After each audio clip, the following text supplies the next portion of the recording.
आग जो लाग समुद्र में धुआं न प्रगट होए, की जाने जो जरिमुआ की जाकी लाई होए। समुद्र में आग लग गई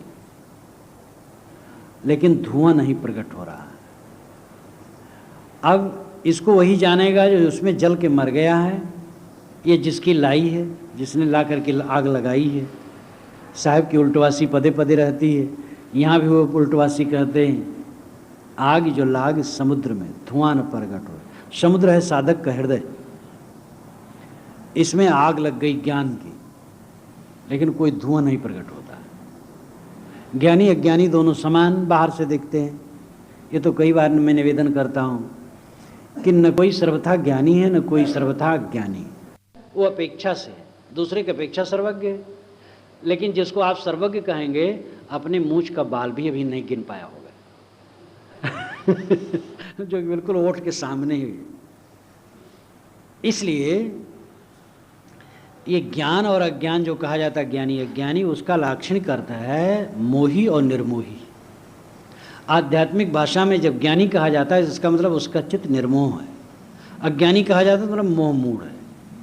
समाने वृक्षे पुरुषो निमग्नो अनिशया शोचत मुह्यमान जुष्टम जदा पश्यतन में स्मस् महिमान मित बीत शोका। ये श्रुत वचन है कि एक ही प्रकार के शरीर रूपी वृक्ष पर एक रागी पक्षी एक विरागी पक्षी बैठा है। रागी पक्षी नहीं, रागी जीव जो है मोही जीव है, निमग्नो मोह में डूबा है, अनिशया इसलिए असमर्थ है, आदमी शोक करता है, मोहमाना विमोहित है, सोचत चिंता करता है। लेकिन दूसरा है जुष्टम यदा पश्यतन मीश्मस। जुष्टम है, जुष्टम नाम प्रसन्न है। जो दूसरा मोह नहीं करता है निर्मोही वो प्रसन्न है। जुष्टम यदा पश्यतन मीश्मस महिमान मित बीत शोका। तो जो शोकग्रस्त है वो उसको देखता है तो प्रसन्न है, भैया मेरे समान है, वो प्रसन्न कैसे है? क्योंकि ये भोगों को नहीं भोगता है। मैं भी छोड़ दूँ वो भी छोड़ देता है, बस वो भी कृतार्थ हो जाता है। ये उपनिषद में है और इसका मूल वचन वेद में है। द्वा सुपर्णा सृजा सखाया समानम वृक्षम परिसस्व जाते तयोर अन्य पिपलम स्वाद वक्तन नशनन नन्यो अभिचाक्षित। दो पक्षी हैं, एक रागी एक विरागी जीव।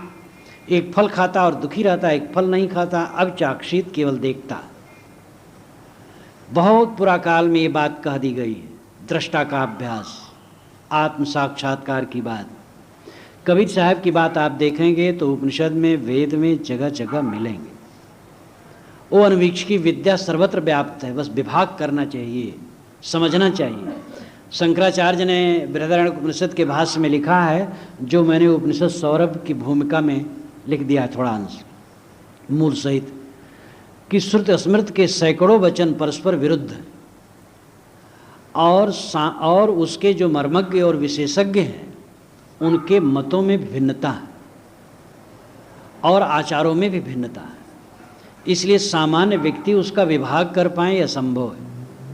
जो सूक्ष्मदर्शी हैं, युक्ति और बुद्धि जिनकी सूक्ष्म है, वही इसका विभाग कर सकते हैं। मैं भी अपनी बुद्धि और सामर्थ्य के अनुसार ये काम करूँगा। ये विनम्रता से उन्होंने कहा, मुझे बड़ा अच्छा लगा। तो ठीक ढंग से समझना अन्वेष की विद्या के बिना संभव नहीं। शोधन परिशोधन भूल गया। श्रुत को पढ़ो, शास्त्रों को पढ़ो तो शोधन परिशोधन है। महाकाव्यों और पुराणों में वो सब छूट गया। यद्यप उस शोधन परिशोधन के अंश हैं, लेकिन वो प्रक्रिया छूट गई। इसलिए जड़ लोग होते चले गए, विवेकहीन होते चले गए, भटकते चले गए। और कोई भी आकर के मूर्ख बना लेता है। कोई आया बस छाप लगाए पहुंच गया और कहा तुम्हारी माता मर गई 2 वर्ष हुए। बात सच है। एक भैंस तुम्हारी मर गई 1 वर्ष, वो भी सच है। अब कहा तुम्हारे लड़के पर बहुत बड़ा ग्रह है, बस तुमसे धन ऐंठ रहा है और चरकाइयाँ हैं, ये सब जान के कहता है। हम जितने चमत्कार अंधविश्वास में पढ़ते हैं उतने मूढ़ बनते हैं। चमत्कार जितना है सब छल कपट है। चाहे जितने महापुरुषों के लिए चमत्कार लगाया गया, सब का सब छल कपट है। कारण कार्य व्यवस्था से भिन्न जो बातें हैं वो सब छल कपट है इंसान का, और धर्म के नाम पर ही खूब चला है और निश्चित इससे आदमी को मूर्ख बनाया गया है। चारों वेदों में चमत्कार की बात नहीं, उपनिषदों में चमत्कार की बात नहीं, शास्त्रों में चमत्कार की बात नहीं, महाकाव्यों और पुराणों में चमत्कार भर गए। बौद्धों और जैनों की तरफ जनता भाग रही थी, उधर से समाज को लौटाने के लिए पंडितों ने ऐसा ऐसा लिख डाला कि वो उसमें तो सफल हुए जरूर, उधर से लोग लौटे, लेकिन सदा के लिए हिंदू समाज जड़ हो गया। वेद शास्त्र उपनिषद चिंतन भूल गया। सदगुरु कबीर मानो उन्हीं पुरातन वस्तुओं को समाज के सामने रखते हैं और उन्हीं को सामने करते हैं। साहब कहते हैं कि ज्ञानी के हृदय में, ज्ञानी मतलब निर्मोही, निर्मोही ही ज्ञानी है, चाहे वो शास्त्र जानता हो चाहे न जानता हो। ज्ञानी के हृदय में आग ज्ञान की लग गई, लेकिन धुआं नहीं प्रकट होता है। ज्ञानी ज्ञानी समान, जो मैं कहा था, इसी पर ये सब बातें याद आ गई। एक साधारण आदमी बैठा है, एक निर्मोही बैठा है, दोनों खाते हैं, दोनों कपड़ा पहनते हैं, दोनों हंसते हैं, बोलते हैं, सोते हैं, जागते हैं, टट्टी पेशाब चाहते हैं। बाहर से कोई कैसे समझे कि इसका चित्त निर्मोह है और ये परम पद में स्थित है, आत्म स्थित है, और ये संसार से, संसार के धरातल से इसका चित्त ऊपर उठा है? कैसे कोई समझे? कोई धुआं तो नहीं प्रकट होता है। तो धुआं न प्रकट हो कि जाने जो चरमुआ। साहब कहते तो वही जानेंगे जो जल के मर गया। जल के मर गया, सारा मोह मिट गया। और जीवित मृतक, कबीर साहब कहते एक संदर्भ है ये, जीवित मृतक, जीते जीते मर जाना। जीते जीते मर जाने मतलब मोह का मर जाना। समाधि क्या है? मर जाना। मरने का अभ्यास समाधि है। जो पूर्ण समाधि है वो यही है, चित्त की वृत्ति का लय। आरंभिक साधना में कोई भी आलम्बन लेकर के मन को ठहराना बुरा नहीं। गुरु का चित्र, किसी महापुरुष का चित्र मन में लेकर, ज्योति को लेकर, नाद को लेकर, बिंदु को लेकर, शब्द को लेकर, किसी आधार को लेकर के मन को ठहराना पहले अच्छा है, लेकिन अंततः है वृत्ति का लय। योगश्चित्त वृत्ति निरोध, चित्त की वृत्तियों का निरोध। जब साधक साक्षी बन करके मन को केवल देखता है, और इसलिए देखता है कि वो शांत हो जाए, और जब शांत हो जाता है तब मानो सब कुछ मिट गया, मन ही में सब चित्रित है। और मन शांत हुआ तो उसके लिए संसार शांत है, वही केवल है। योग की भाषा में, जैन की भाषा में केवल है, केवली। सांख्य की भाषा में असंग है, वेदांत के भाषा में अद्वैत है, सूफी की भाषा में हकबीनी है, कबीर साहब की भाषा में सहज समाधि है। ये भाषाओं का अंतर है, वहाँ विविधता नहीं है। समझे की गति एक है, जिन समझा सब ठौर। कहें कबीर ये बीच के बल कहीं और की ओर। साहब कहते जितने समझाए सबकी दशा एक हो जाती है।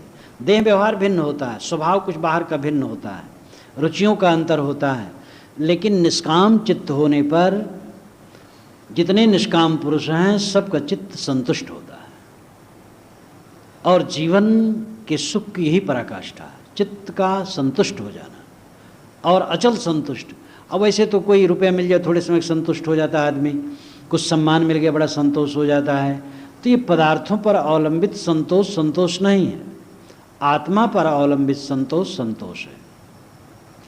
वस्तुनिष्ठ सुख क्षणिक है, आत्मनिष्ठ सुख अनंत है। हमारा चित्त वस्तुओं से हट करके आत्मा पर आना चाहिए।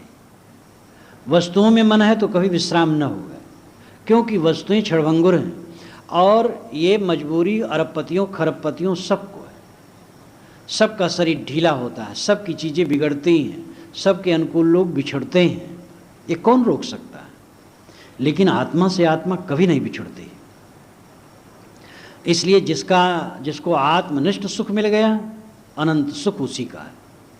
तो की जाने जो चरिमुआ, जो जल के मर गया, मतलब है जिसका मोह माया जिसकी मोह माया मिट गई और आत्मस्थित हो गया, वो इस तत्व को जानेगा, इस ज्ञान की दशा को जानेगा कि जायकी लाई हो, जिसने ला करके लगाया वो सद्गुरु जानता है। यानी पहले जो उस स्थिति को प्राप्त है वो जानता है, और उस स्थिति से ग्रहण करके जिसने स्थिति पाई वो जानता है।